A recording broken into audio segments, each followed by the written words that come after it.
नमस्कार शेतकरी मित्रांनो, माझे नाव चंद्रसिंग चामलाटे, प्रतिनिधी मायको सीड.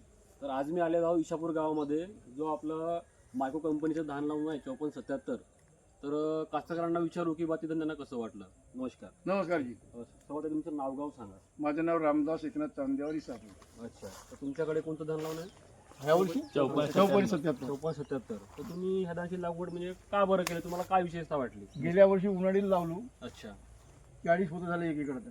अच्छा. 5 वेळ पाणी गेला कडबाईवर. हम्म. तर यावर्षी हा धान पाहून एक एकरालाच आहे. अच्छा, त्याच्या अगोदर किती वर्षापासून लावता तुम्ही? हे तिसरी फसल तिसरी फसल आहे. उन्हाळी बरसात बी. अच्छा, म्हणजे तुम्हाला जेव्हा तुम्ही फर्स्ट टाइम जेव्हा लावले त्या दिवसापासून हा तिसरा वर्ष तिसरा वर्ष. तुम्ही कंटिन्यू धान लावत होता. आता या उन्हाळीला 5 एकराला लावणार आहे. म्हणजे तुम्हाला धान खूप छान वाटलं. हो.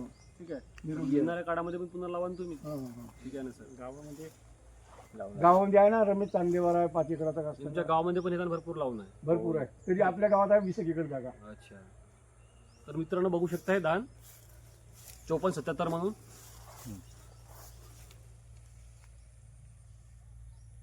लोंबीला एक नंबर आहे.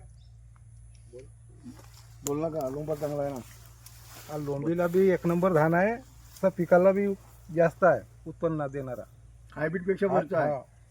हायब्रिड पेक्षा वरचा आहे. वरचा आहे. तसा लोंबीला लोंबीला चांगला आहे. चांगला आहे. लोंबाला चांगला आहे पण हायब्रिड पेक्षा चांगला आहे. लोन बघू शकता मित्रांनो. ते 300 रुपये किलो पेक्षा हा 20-25 रुपये किलोला परवडला.